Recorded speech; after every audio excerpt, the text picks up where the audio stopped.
Hello, everyone. So today we are talking about clothing, and of course, in the realm of organizing, we're talking about organizing your clothes. I find this is one of the most favorite topics that people have whenever they have questions about organizing. They always want to ask, how do I pare down my clothes? How do I organize them to keep them all nice and tidy? Um, how do I get over that barrier of I spent $300 on this shirt that I've never worn? That sort of thing. Um, and to be honest, clothing is probably one of my least favorite things to organize just because I am not a fashionable person and I really don't have very many clothes. As you can see by the closet behind, um, all of that is both my husband's and my clothes in the closet. So there's really not a lot. We also have dressers, but they're not jam packed full of things. But definitely, clothing is not my favorite thing to talk about, but it's usually people's favorite thing to talk about. So that's why we're talking about it.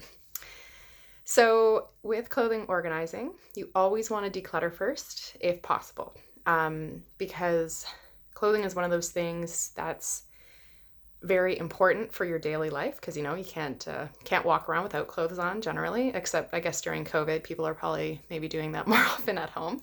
Um, but it's something that you need to wear every day. But typically, people are only wearing like 20% of the clothes that they actually own. There's those clothes that are sitting at the back of their closet that they don't actually like the feel of, the fabric's kind of scratchy, or there's a hole that they just are not ever going to repair, buttons falling off, something like that, or that they spent a lot on an item and they want to keep it preserved. Or also maybe they have people's weight fluctuates all the time, especially during COVID. And so some of those items of clothing you might not fit into anymore. They might be sort of a goal weight piece of clothing. So there's all sorts of things that come into play when it comes to clothing. So when you're decluttering, because once again, I always stress doing that first because you want to make sure you're actually keeping things that you're going to wear. Determine what you actually love wearing. Pick out your favorite outfits and sort of see what if there's any common denominators in those outfits. Maybe it's the fabric. Maybe you really like cotton blends. Maybe you really like shiny fabrics, or a certain color. Like pick out certain traits that have to do with your absolutely favorite pieces and determine what your style is, what looks good on you, what makes you feel good, whether it's the fit or the fabric, and what clothing items you actually have the opportunity to wear. And of course, right now we all don't really know what's going on with the world. We don't know if we are going to work from home forever now, for the people that used to work in office buildings.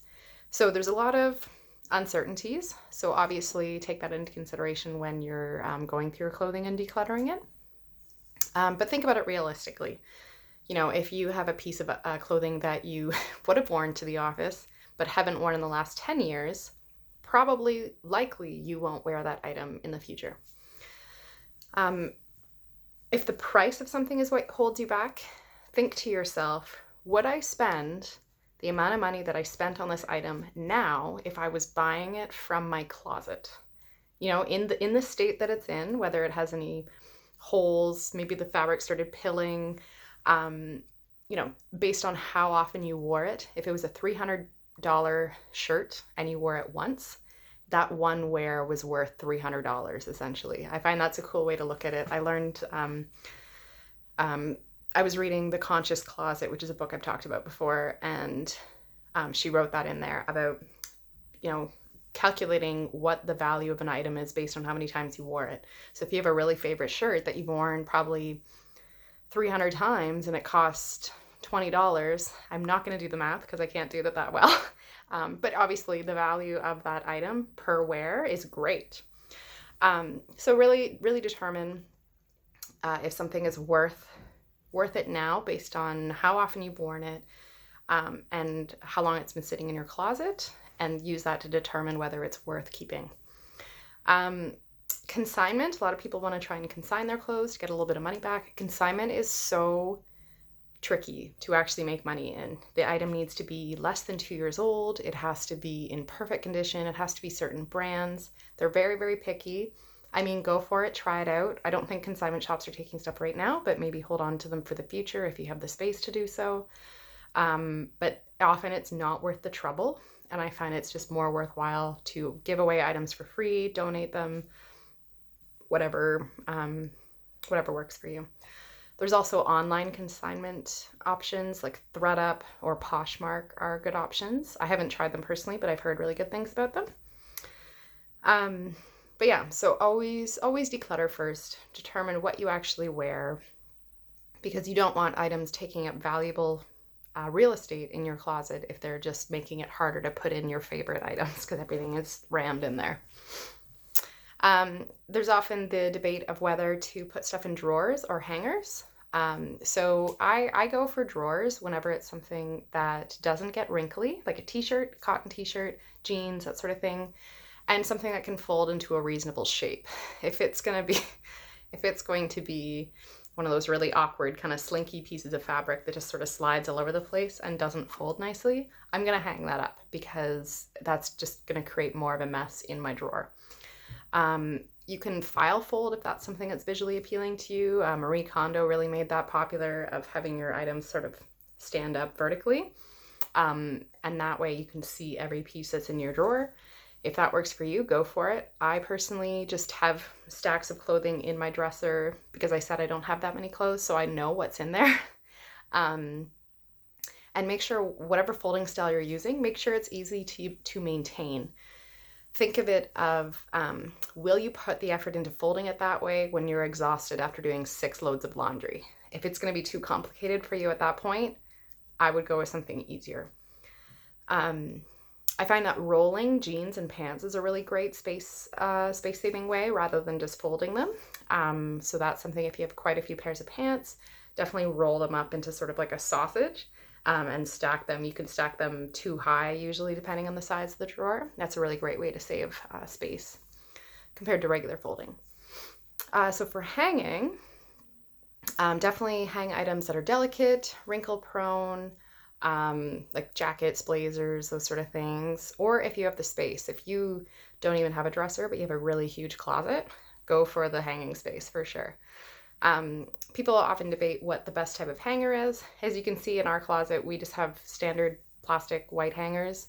I'm not the type to care about the visualness of the hanger, especially right now when it's just Luke and I seeing our closet. But a lot of people like those little slim hangers that are velvet fabric because they take up a lot less space. So if you have a lot of clothes and you find it hard to fit in with regular plastic hangers, definitely try out those skinny ones. But I find it's always best to work with what you already have rather than going out and buying brand new things, of course, because hangers can be very expensive, especially if you're buying hundreds of them. And maybe your closet wouldn't be so tight if you got rid of 10 items. So sort of weighing the pros and cons of what's worth it more, buying a whole bunch of brand new hangers or even thrifted ones versus getting rid of a few items just to save on that space. And then I also just wanted to mention another cool tip is double hang bars. I don't have a visual because I don't have one, but they basically hang from the bar here and hang down and have a rod going across like that. And if you have a tall closet or if you have a lot of shorter items like skirts or shirts or pants that are folded in half and on a hanger, they're a great way to create extra vertical space in your closet and have it go all the way down to the floor. Because right now, like you can see, we have a bunch of space right here. But yeah, that can be a great way to save on space if you have the height to do it. So yeah, those are just a few closet tips, or closet organizing, clothes organizing tips. Hopefully they're helpful. And yeah, have a great day. We'll see you tomorrow.